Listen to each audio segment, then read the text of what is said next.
Hello students, this is TCS Education. I am Titi Chakraborty, your educator. In the last videos, we have covered the classical thinkers August Comte and we are continuing with class 11 sociology syllabus. Now, please do watch the previous videos of the playlist for the better understanding of the topic. आज के video में हम लोग इस topic को ही continue करने वाले हैं, ठीक है?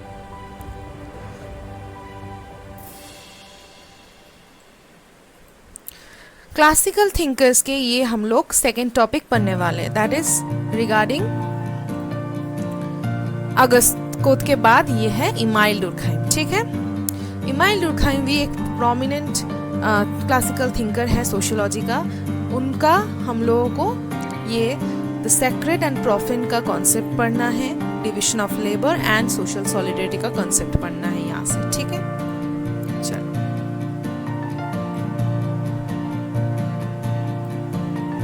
इमाइल डुर्कहाइम एक बहुत ही प्रोमिनेंट सोशियोलॉजिस्ट है, तो हम पहले ही बोल चुके हैं. He is very famous for his structural functionalism concept. Structural functionalism के कॉन्सेप्ट के द्वारा वो स्टडी करना चाहते हैं किस तरीके से सोशल स्ट्रक्चर सोसाइटी को मेंटेन करता है, सोसाइटी का ऑर्डर मेंटेन करता है और स्टेबल बनाते हैं इक्विलिब्रियम बने रहने के लिए, इक्विलिब्रियम में रहने के लिए, ठीक है? In this presentation I will explore Durkheim's theory and concept of sacred, profane and division of labor and solidarity. Let's begin.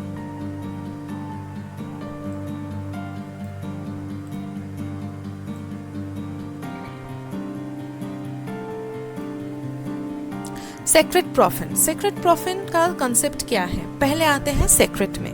Sacred का मतलब है पवित्र, ठीक है?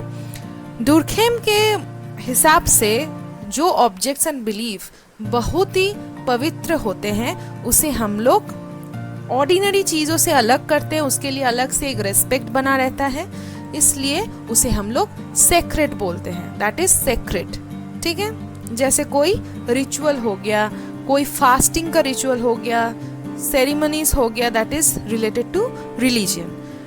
अकॉर्डिंग टू डुर्कहेम इस सेक्रेट का जो कॉन्सेप्ट है ये एक फंडामेंटल एलिमेंट है किसका?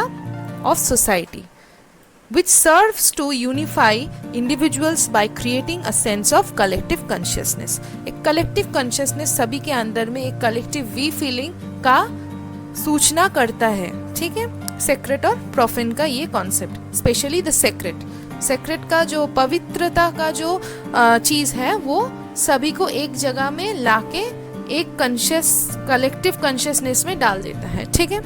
This is in contrast to profane.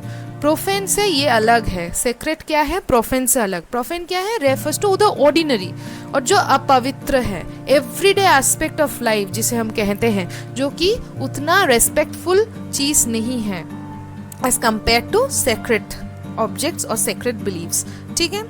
Durkheim believed that sacred and profane are mutually independent and that their relationship is essential to the functioning of society. Functioning करने के लिए एक सोसाइटी में दोनों रहना ही ज़रूरी है, वो सेक्रेट हो जाए या प्रोफेन हो जाए, ठीक है? दोनों रहना ही बहुत ही इंपॉर्टेंट है. दोनों को बैलेंस करते आते हैं, इसलिए इक्विलिब्रियम बने रहते हैं और लोगों के अंदर में कलेक्टिव कॉन्शियसनेस का चीज़ क्रिएट होना स्टार्ट हो जाते हैं, ठीक है? Now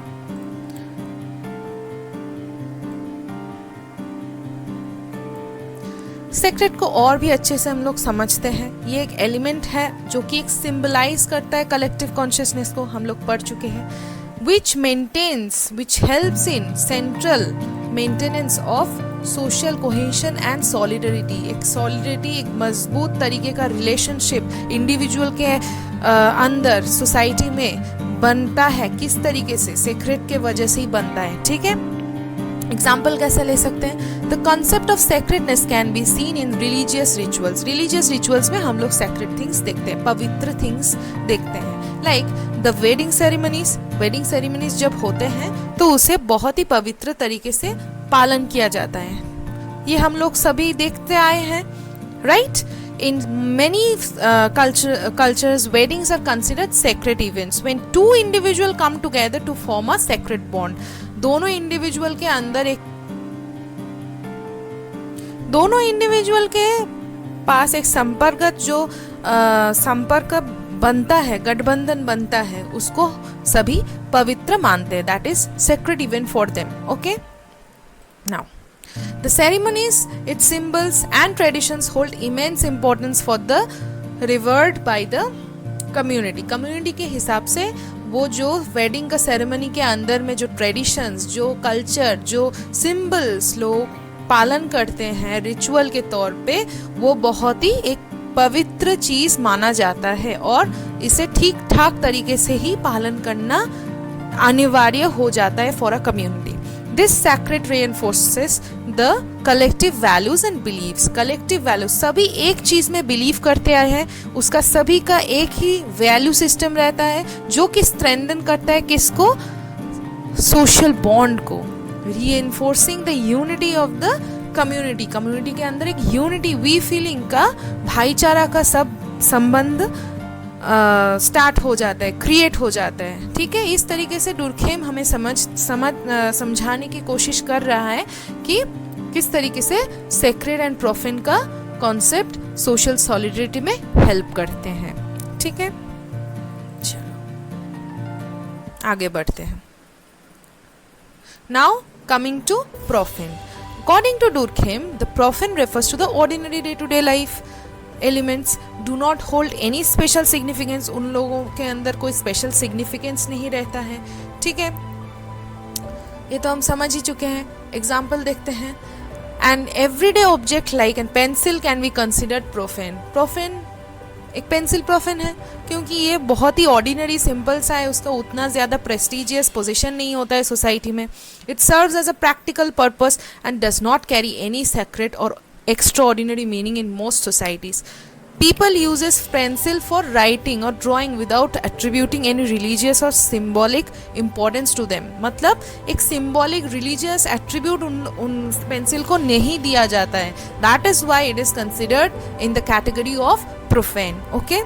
Unlike sacred objects or rituals, pencils are part of routine, mundane activities and do not evoke feelings of reverence or collective significance. Collective significance का कोई भी मतलब नहीं निकल पाता है इस टाइप का प्रोफेन से. ठीक है, अच्छा चलते हैं आगे. Now the next conception is of division of labour by Emile Durkheim. ठीक है, फर्स्ट हम लोग सेक्रेड एंड प्रोफेन पढ़ चुके हैं, अभी आते हैं the concept of division of labour. Division of labour क्या है, उसका कॉन्सेप्ट का मतलब क्या है. Division of labour. Durkheim's concept of division of labour also known as the division of work. एक सोसाइटी में किस तरीके से वर्क का डिविजन, वर्क का लेबर जो होते हैं उसका डिविजन किस तरीके से होता है, वो एक फंडामेंटल आइडिया होता है सोशियोलॉजिकल थ्योरी में. ठीक है, एक वेरी यूनिफाइंग छोटा सा एकदम फंडामेंटल आइडिया जिसे हम कह सकते हैं. He explored this concept in the seminal work. Durkheim ने इसे किस बुक में लिखा था, division of labour in the society which was published in 1893.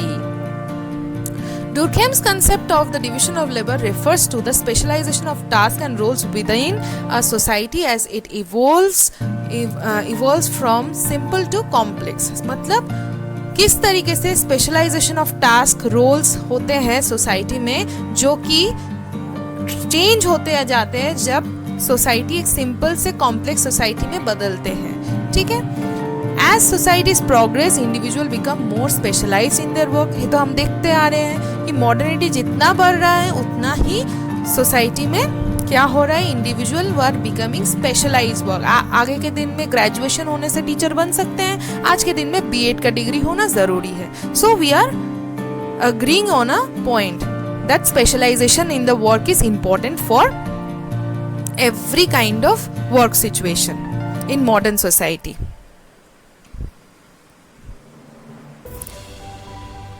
Now coming to the organic solidarity. Organic solidarity क्या है? In societies with an organic solidarity individuals are bound together by the interdependence and the division of labour. This type of solidarity is found in modern societies with a high division of labor. इसका मतलब क्या है in this type of modern society, जो आज के दिन पे हम लोग देखते हैं, उस सोसाइटी में ऑर्गेनिक सॉलिडिटी फिट बैठता है। ठीक है, यहाँ पे क्या है, specially it is dependent on specialized unique skills, that is individuals should have their own specialized skills to work in the society's production system, or rather we can say economic system में काम करने के लिए specialized skill होना ज़रूरी है।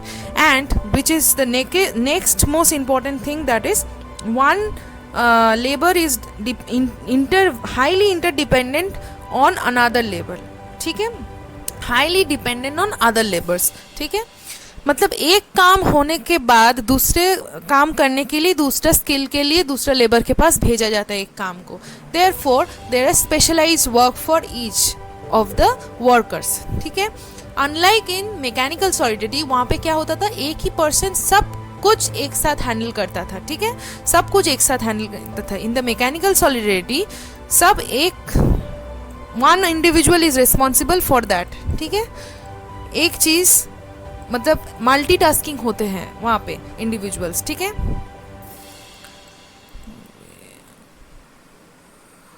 और यहाँ पे क्या है, स्पेशलाइज्ड होते हैं। एक काम के लिए एक स्पेशलाइज्ड बंदे को लिया जाता है। ठीक है, सोसाइटी जितना प्रिमिटिव से मॉडर्न की ओर जाते हैं उतना ही ये स्पेशलाइजेशन ऑफ वर्क बढ़ता जाता है। ठीक है, this is the main thing of division of labour on which the whole society is dependent. Whole society किस तरीके से रिलेशनशिप मेंटेन करते हैं, ये पूरा डिवीजन ऑफ लेबर उस सोसाइटी का कैसा है उसके ऊपर डिपेंड होता है। ठीक है, चलो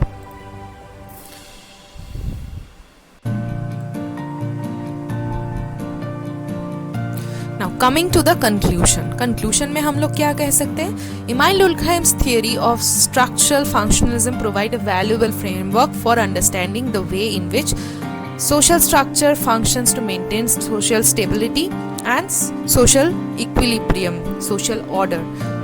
Through the concept of the division of labor and solidarity, we can gain insight into the complexities of modern societies.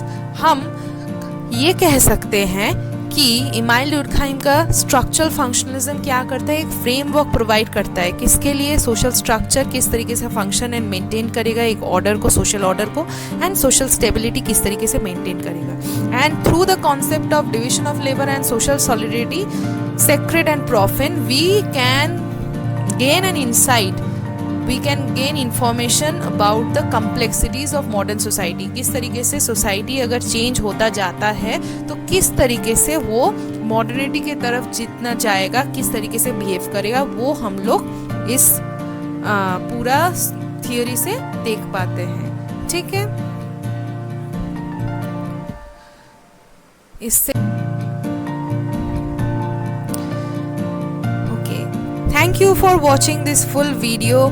Please do like, share and subscribe and hit the bell icon so that मैं जब भी कोई new video upload करूँ आपके पास एक notification पहुँच जाए।